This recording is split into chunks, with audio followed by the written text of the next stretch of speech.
Eh bien salut à tous et bienvenue sur Football Garden, c'est Bilal qui vous parle aujourd'hui. On se retrouve pour une toute nouvelle vidéo et avant de commencer la vidéo, je voudrais tout de suite, avant que j'oublie en fait, vous parler directement de quelque chose. C'est simplement du compte TikTok qu'on a lancé avec Walid. Donc voilà, on a déjà quelques TikTok qui sont balancés dessus. On a un TikTok qui a pas mal percé, on va pas se mentir, sur Ruben Amorim. On a eu un autre qui a pas mal percé sur le Barça. Donc allez-y, rejoindre le TikTok. Il est dans la description avant que j'oublie en fait. C'est pour ça que je préfère faire la pub immédiatement avant que après je m'en mêle les pinceaux et que je pense à autre chose. Donc voilà, rejoignez-nous sur TikTok. On vise les 10 000 abonnés. On est pour le moment 1500, un peu moins de 1500, 1400 et quelques. Donc voilà, foncez nous rejoindre sur TikTok. Je vous mets aussi le lien Instagram et Twitter dans la description pour ceux qui veulent. Et voilà, on perd pas plus de temps. C'était le moment pub dès le début de la vidéo avant que j'oublie. Mais on peut se lancer directement dans cette vidéo. Vous avez vu le titre, vous avez vu la miniature. Le meilleur joueur de Première Ligue joue le maintien. Pourquoi cette vidéo? Parce que j'y ai réfléchi simplement avant-hier ou il y a 3 jours, enfin dans ces eaux-là. J'ai réfléchi à qui est le meilleur joueur de Première Ligue cette saison. Le premier nom qui nous vient en tête, et en vrai de vrai c'est logique, c'est Mohamed Salah. Parce qu'il fait une saison stratosphérique niveau stats. Il est meilleur buteur, meilleur passeur du championnat, 27 buts, 17 passes D. Le mec est sur un nuage. Et bien sûr, je tourne ça avant le match contre Everton, qui est, je crois, demain ou ce soir, je sais plus. Donc ça se trouve, ses stats vont encore augmenter d'ici là. Mais à l'heure actuelle, 27 buts, 17 passes D, c'est le meilleur joueur de Première Ligue. Enfin, pour beaucoup. Pour moi, je pense que Salah, au-delà des stats, il faut voir le football qu'il propose, il faut voir le jeu qu'il propose. Et pour moi, Salah, aujourd'hui, n'est pas le meilleur joueur de Première Ligue. Voilà, et ce n'est pas le meilleur joueur de Première Ligue. C'est le joueur qui a les meilleurs stats, c'est le joueur le plus décisif de Première Ligue. On est d'accord là-dessus.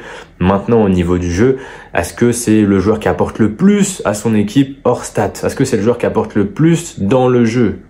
Parce que c'est bien d'apporter des buts et des passes décisives, c'est très très bien. Et ça permet à Liverpool d'être là où ils sont au classement aujourd'hui. Et Salah est le plus grand artisan de cette première place de Liverpool. Mais aujourd'hui, est-ce que Salah peut vraiment s'asseoir à la table d'autres joueurs et dire que dans le jeu il est aussi important que les autres? Moi je pense pas. Et on l'a encore vu cette saison, rien que en Ligue des Champions contre le Paris Saint-Germain, il est passé au travers de ses 2 matchs. Finale contre Newcastle en Carabao Cup, il est passé au travers de sa finale. Et la plupart des matchs où il stat, bon en vrai il n'a pas mis tant que ça de péno, je pensais qu'il avait mis plus de péno, je crois qu'il est que à 7 ou 8, mais on va pas se mentir que c'est péno des fois, sauf ses matchs, des buts sortis un peu de nulle part parce qu'il fait pas un bon match, sauf son match. Et c'est pour ça qu'en fait, je peux pas mettre Salah sur la plus haute marche. Voilà. Et l'autre joueur que j'avais en tête, c'était Alexander Isak. Alexander Isak qui explose tout avec Newcastle. Je crois qu'il est à 19 buts en PL, je crois, et 23 buts toutes compétitions confondues. Il est sur un nuage, il est très fort. Les blessures l'épargnent et ça fait très plaisir.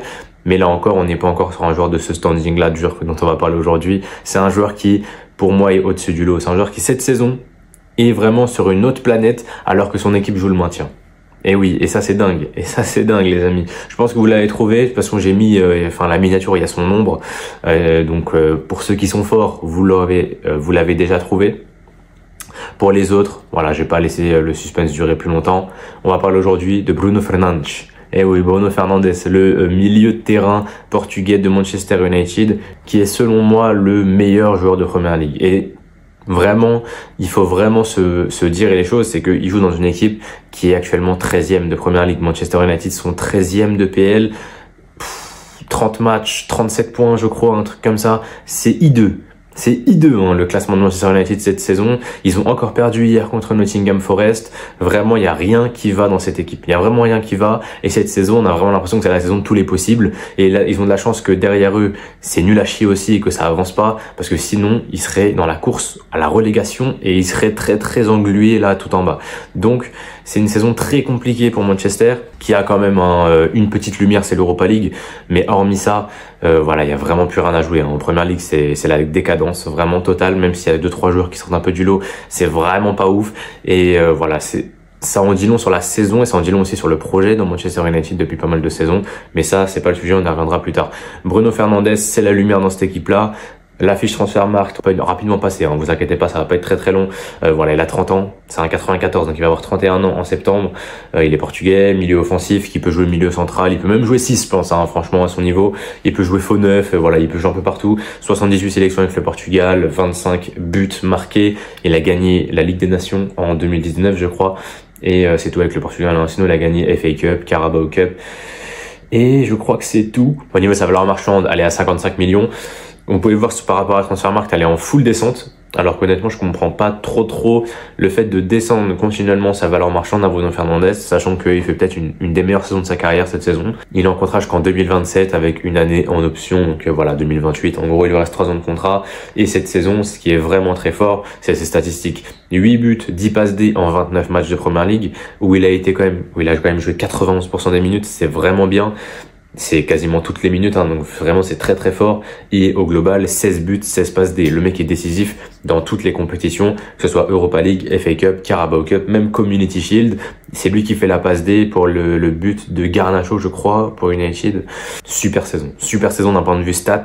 Donc voilà, il est à 32 GA cette saison. Évidemment, on est loin des je ne sais combien de GA de Salah, qui je crois est à plus de 50, hein, il est quasiment à 60 même. Je crois qu'au global, il est genre à 32-22 ou un truc comme ça. Mais voilà, au-delà des stats, c'est un mec qui apporte au jeu. Et comment on va voir ça? Je vous mets directement une fiche DataMB qui est très intéressante pour moi. C'est simplement les stats de Bruno Fernandes. C'est le classement par rapport aux autres milieux de Première Ligue dans plusieurs domaines. Passe vers l'avant, il est premier. Longue passe, il est premier. Longue passe réussie, il est premier. Passe progressive réussie, il est premier. Passe progressive, il est deuxième. Action progressive, deuxième. Passe vers l'avant réussie, troisième. Passe décisive, troisième. Tir, troisième. Passe vers la surface, quatrième.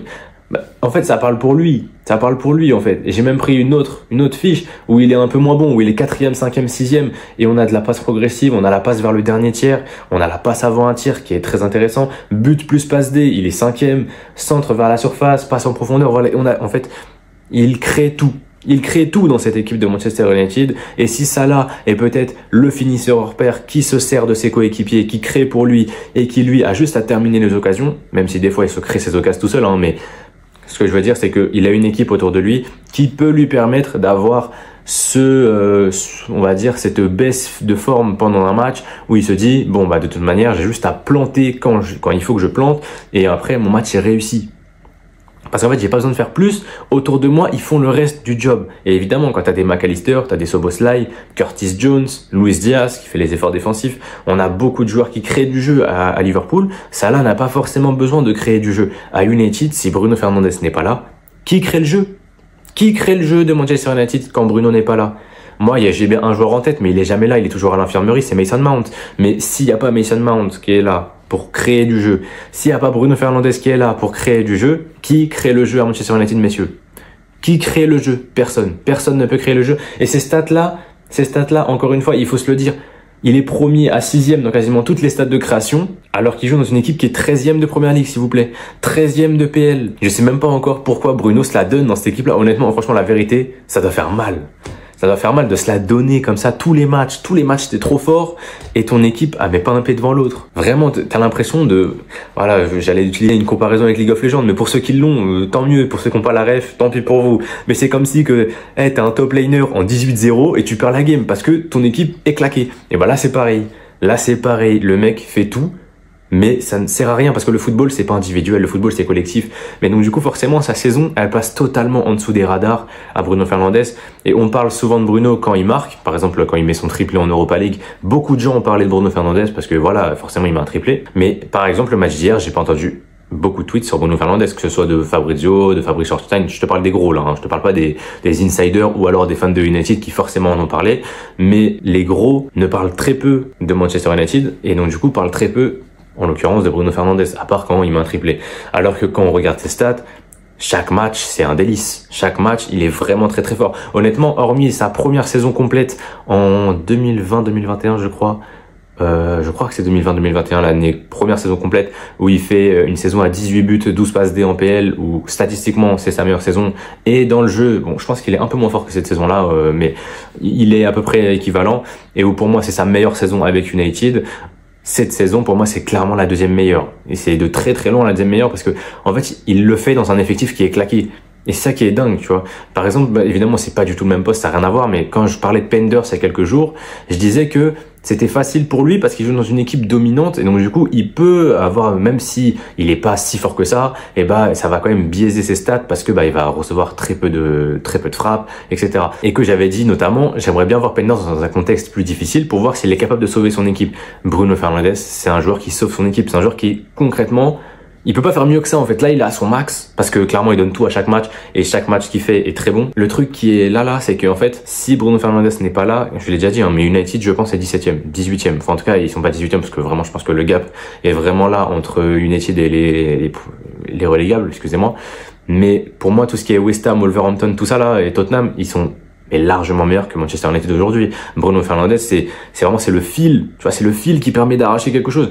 Contre Arsenal, je crois qu'ils font match nul, c'est Bruno Fernandes qui arrache, frère, le coup franc sorti de nulle part, qui leur permet d'ouvrir le score. C'est grâce à Bruno Fernandes qu'ils vont gratter un point, je crois que c'est à l'Emirates, je sais plus, en tout cas qu'ils vont gratter un point face à Arsenal, c'est grâce à lui. Hier, il fait un super match contre Nottingham Forest, malheureusement pour lui, ils perdent, mais lui, de son côté, en étant ni buteur ni passeur, il fait un match de fou. C'était pareil, par exemple, il y a quelques matchs, je crois que c'était contre Palace ou contre Tottenham, je sais plus, où United perd et que lui fait un match de fou encore une fois. En fait, Bruno Fernandes, c'est pas normal, par exemple, sur FotMob, qu'il ait une note moyenne à 7,64. 7,64, c'est une des meilleures notes moyennes de Première Ligue. Cette note moyenne-là, elle est présente, 7,64, alors que son équipe est 13e. C'est pas normal. Normalement, quand ton équipe est 13e, t'es pas censé, même si tu fais une bonne saison, t'es pas censé être aussi haut. Voilà, c'est ça que je veux vraiment souligner. Et Bruno Fernandes, comme vous l'avez vu, dans toutes les stats de création, il est entre premier et 6e. Mais c'est pas tout, parce que Bruno Fernandes, c'est aussi un joueur qui fait les efforts défensifs. Et que parmi, je crois que c'est sur FotMob, je sais pas si j'ai encore regardé la stat. J'ai simplement un espèce de FBref, mais version FotMob, qui compare directement aux milieux offensifs centraux de Première Ligue. Et par rapport aux autres milieux offensifs, bon, en termes d'occasion créée, on en a déjà parlé, mais il est tout en haut, évidemment. En termes de passes réussies, il est tout en haut aussi, mais bon, c'est pas trop le sujet. C'est plus défensivement, déjà 34 fautes remportées, donc bon, ça veut dire que en gros, il subit des fautes. Voilà, il subit 34 fautes. En termes, bon, ça c'est pas très défensif, mais c'est vrai que j'en ai pas parlé. Mais c'est vrai qu'il touche beaucoup de ballons. Alors là, il touche en moyenne 80 ballons par match, et en moyenne, vous savez combien de ballons il perd par match? 1. En moyenne, il perd 1 ballon par match. Est-ce que vous vous rendez compte de la stat, s'il vous plaît? 1 ballon perdu par match en moyenne. C'est quoi ça? Alors qu'il touche beaucoup de ballons, il touche 80 ballons par match. Je pense que c'est la stat la plus affolante de cette vidéo. Voilà. 80 ballons touchés par match en moyenne, 1 ballon perdu. 1 ballon, 1. Ça veut dire que sur les 80 ballons, les 79 autres, ils sont clean. Et ça, c'est grave. C'est grave. Son équipe, elle est 13e, elle n'avait pas un pied devant l'autre. Le mec perd pas le ballon. Quand il a le ballon dans les pieds, il le perd pas. Et en plus, il se cache pas. 80 ballons touchés par match, il ne se cache pas. Et ça, c'est dingue. Merci à lui, en tout cas, pour ses émotions. Quand j'ai vu cette stat, j'ai hurlé. Mais donc, du coup, défensivement, je vais vous montrer la fiche FBref version FotMob. Je vais vous l'afficher en version défense. Et on peut voir qu'il est en vert partout. Moi, j'ai pas mis par 90 minutes, parce que ça biaise un peu le truc, je trouve, parce qu'il a joué plus de minutes que les autres. Mais, voilà. Je mets quand même ses stats brutes, simplement. 41 attaques réussies, 142 duels remportés, alors qu'il a que 48% de réussite. C'est-à-dire qu'il va beaucoup au duel. Quasiment 300 duels, je pense, cette saison. Bon, aérien, bon, c'est pas ouf, mais c'est pas du tout son domaine. 21 interceptions, 27 ballons bloqués, 25 fautes, bon, ça c'est pas ouf. Et 172 récupérations, 172 récupérations. Attendez, par match, je vais juste revérifier rapidement ce que ça donne par match, mais ça nous donne 6,2 récupérations par match. C'est un numéro 10. Bon, c'est vrai qu'il joue 8 souvent, mais Bruno Fernandes, 80 ballons touchés, 6 ballons récupérés, 1 ballon perdu par match. Mais vous voyez les stats? Vous voyez les stats de dingue? Son équipe met pas un pied devant l'autre. C'est lui qui fait tout, même défensivement, il aide l'équipe.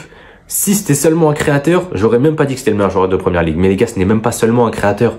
C'est un créateur, c'est un finisseur, c'est un mec qui défend, il fait tous les efforts, c'est un mec qui court, c'est un mec qui hésite pas à aller chercher l'arbitre. Ça fait chier beaucoup de gens. C'est un mec qui hésite pas à aller chercher l'arbitre pour aller trouver des fautes par-ci par-là, pour obtenir des pénaux, pour obtenir des coups francs, tout ce que vous voulez. Il est au-dessus du lot. Il est au-dessus du lot cette saison. Et je parle même pas de par rapport à Manchester United, je parle par rapport à la Première Ligue. Il est au-dessus du lot. Parce qu'il fait tout, il fait tout. Là, actuellement, il a 30 ans et il est peut-être dans la meilleure année de sa carrière. J'espère pour lui que ça continuera après. Mais en fait, là, cette saison, je pense qu'il est à son pic. Je pense qu'il est à son prime. Il peut pas faire mieux que maintenant. Bruno Fernandes, actuellement, c'est la meilleure version de lui-même et je pense que ce sera la meilleure version de lui-même dans le futur. Même si, évidemment, j'espère pour lui que ça va continuer comme ça, mais je doute qu'il garde ce niveau la saison prochaine, qu'il garde ce niveau l'année d'après. Enfin, là, il arrive dans des années charnières, dans des années où c'est ses dernières saisons glorieuses, on va dire. Après 32-33 ans, c'est beaucoup plus compliqué de tout créer, de tout faire pour une équipe comme il le fait actuellement. Donc, franchement, United, heureusement, vraiment, vous pouvez pleurer les fans de United d'avoir ce joueur-là parce que c'est le joueur qui sauve votre club continuellement. Et si United fait quelque chose en Europa League, c'est uniquement parce que Bruno Fernandes aura été le meilleur joueur de la compétition et qu'il aura survolé tous les matchs. Parce que si Bruno Fernandes n'est pas bon ou si Bruno Fernandes est absent, Manchester United n'est rien. Voilà, il faut le dire, Manchester United n'est rien sans Bruno Fernandes. Et c'est bien un problème, c'est bien un gros problème. Déjà, même quand il est là, c'est compliqué. Alors quand il est pas là, c'est dur. Encore une fois, comme j'ai dit tout à l'heure, si United avait par exemple un Mason Mount sur le banc pour peut-être permettre à Bruno Fernandes de souffler, ça pourrait être pas mal. Mais voilà, Mason Mount est abonné à l'infirmerie, c'est compliqué pour lui. Malheureusement, c'est un joueur que j'aime beaucoup. Vous savez déjà, c'est un joueur que j'aime beaucoup, Mason Mount. Mais aujourd'hui, c'est plus du tout une valeur sûre. Et bah du coup, Bruno Fernandes est obligé de tout enchaîner. Et si Bruno Fernandes n'est pas là et que t'as personne pour le remplacer, et ben United, ça coule à flot, Donc voilà. Pourquoi c'est le meilleur joueur de Première Ligue? Je pense qu'à ce que j'ai besoin de parler beaucoup plus que ça. Je pense pas. Est-ce que j'ai un truc en plus que je vous ai pas montré au cas où? Tac. Oui, bien sûr. Je l'ai comparé à McAllister. Parce que je trouvais que leurs deux courbes étaient plutôt sympas. Du coup, ouais, c'est toujours sur DataMB. Hein. Moi, je suis devenu un fan de DataMB là depuis quelques temps. Du coup, voilà, c'est un graphique, voilà, en cercle. Enfin, je sais pas comment s'appelle ce graphique. J'en ai aucune idée, mais bref. Du coup, qui compare McAllister et Bruno Fernandes. Je considère McAllister comme le meilleur, voire un des meilleurs, mais en tout cas, ça se tape avec Caicedo et Rice, mais il est dans le top 3 des meilleurs 8 de Première Ligue cette saison. Et en fait, quand vous regardez la courbe, c'est plutôt sympa, c'est qu'en fait, il a vraiment une courbe opposée à celle de Bruno Fernandes. Et du coup, je pense que si on avait un McAllister Fernandes au milieu de terrain, je pense qu'on aurait le milieu de terrain ultime de Première Ligue. Voilà, je le pense sincèrement, parce que tu as deux joueurs qui se complètent parfaitement. Et les gars, en termes de passes clés, de passes progressives, je sais pas si on peut faire beaucoup mieux. Enfin, je crois qu'il est dans le top 7%, non, dans le top 4%, excusez-moi, en passes clés et dans le top 5% en passes progressives. Et pareil, en passe vers l'avant, il est aussi dans le top 8% cette fois. Qu'est-ce que vous voulez que je vous dise? En termes de course, il fait beaucoup de courses, hein. Voilà, encore une fois, il court beaucoup. Ok, il a assez peu d'actions défensives, comme on peut le voir, mais ça veut pas dire du tout qu'il n'est pas du tout impliqué au jeu défensif de son équipe. On l'a vu, c'est 6 récupérations par match en étant en numéro 10, donc c'est vraiment très fort. Et d'un autre côté, bon bah voilà, pour McAllister, défensivement, on a beaucoup plus de pourcentage de réussite au duel, on a des actions défensives qui sont bien mieux, on a des passes vers l'avant. Donc voilà, je me suis amusé à chercher un milieu de terrain avec qui Bruno Fernandes pourrait être ultra complémentaire, et je pense que le milieu de terrain ultime en Première Ligue aujourd'hui, ce serait un double pivot, McAllister ou Bruno Fernandes. Voilà, je pense sincèrement, ce serait le plus grand milieu de terrain de PL, et je pense que si une équipe pouvait aligner ce milieu de terrain-là, elle gagnerait la Première Ligue sans forcer. Voilà. Du coup, on arrive à la fin de cette vidéo, on arrive au bout du bout. Les points, pourquoi est-ce que Bruno Fernandes serait pour moi le meilleur joueur de Première Ligue? C'est très simple, il crée le jeu de son équipe, il finit, parce que 16 buts marqués, hein, voilà, quand même, c'est je crois le meilleur buteur de Manchester United. Il défend, voilà, il fait les efforts défensifs, il fait les bons choix, c'est un capitaine, un leader. En fait, il a tout, et en fait, il a quelque chose en plus, c'est qu'il a une légitimité maintenant. Il a une légitimité parce que c'est déjà une légende de Manchester United. Vous pouvez me dire le contraire si vous voulez. Aujourd'hui, Bruno Fernandes est une légende de Manchester United, donc il a la légitimité de pouvoir faire tout ça. Il a la légitimité de pouvoir vraiment juste chill. Son équipe, elle est 13e. S'il veut, il peut chill. Il peut faire une saison de merde. Personne va rien lui dire. Ça fait 4 ans qu'il est au top. Là, il pourrait tranquillement s'asseoir sur une chaise, regarder son équipe merder tous les week-ends. Et voilà, tant pis. Je vous montre la liste des matchs de Bruno Fernandes ces derniers temps. Regardez les notes. Même sur des matchs où il n'est pas décisif, pas buteur, pas passeur, il y a des fois il a 8. Contre Nottingham, il a eu 8. 8.1. Je crois que c'est contre Tottenham, 8.1 aussi. Alors qu'il est ni buteur ni passeur. Il pourrait, en fait, il a la légitimité de pouvoir faire une saison de merde parce qu'il se dit juste, bah, mon équipe fait de la merde. Si je fais de la merde, franchement, personne va s'en rendre compte, tu vois. On va juste se dire, bon, bah, toute l'équipe coule. Parce que c'est la réalité. Mais aujourd'hui, ce qui se passe, c'est que si le bateau, il tangue, mais il reste là, il reste à flot. C'est parce que t'as Bruno Fernandes qui est le meilleur navigateur, je sais plus comment on appelle ça, un flibustier. Je crois que c'est flibustier le mec qui fait le bateau là, enfin qui conduit le bateau. Mais en tout cas, c'est lui qui maintient le bateau à flot. Voilà, si United existe encore un tout petit peu, c'est grâce à Bruno Fernandes. Et si United peut aller peut-être chercher une victoire en Europa League, ce sera grâce à Bruno Fernandes et à personne d'autre. Parce que le reste de l'équipe, les gars, c'est vraiment très moyen. Et on attend de voir les prochains mercato côté United, de voir comment ça va se découpiller. Est-ce qu'ils vont vendre Rashford, est-ce qu'ils vont vendre Anthony, tous ces joueurs-là pour leur rapporter un peu d'argent et tenter de faire un nouveau mercato, repartir de l'avant. J'espère pour eux parce que cette équipe-là ne mérite pas mieux en fait. Cette équipe-là mérite pire. Heureusement que Bruno Fernandes est là parce que cette équipe-là mérite pire qu'une 13e place aujourd'hui. Voilà, donc dites-moi dans les commentaires ce que vous en pensez. Pour vous, qui est le meilleur joueur de Première Ligue? Est-ce que c'est Salah? Est-ce que c'est Isaac? Est-ce que vous avez une autre idée? Je sais pas, même si vous pensez à Haaland par exemple, qui d'ailleurs est blessé. Vous pensez peut-être à un joueur de Chelsea. Bon après Chelsea c'est vrai qu'il n'y a pas grand monde, peut-être Caicedo ou Fernandes à la limite, mais c'est tout. Voilà, on est sur des joueurs qui sont pour moi un calibre en dessous. Si vous avez d'autres idées de meilleurs joueurs que Bruno Fernandes en Première Ligue, dites-le moi dans les commentaires. En tout cas pour moi, le meilleur joueur de PL, je vous le maintiens, et ce sera sur ça que je termine cette vidéo. Du coup voilà, c'est la fin de cette vidéo. N'hésite pas à t'abonner, à liker, à partager. Encore une fois, n'hésitez pas à nous rejoindre sur TikTok. On est 1400 et quelques, donc voilà. Venez nous rejoindre, ça fait plaisir, et venez rejoindre l'aventure. Et du coup voilà, je vous laisse là-dessus, c'était Bilal, portez-vous bien, et la paix sur vous.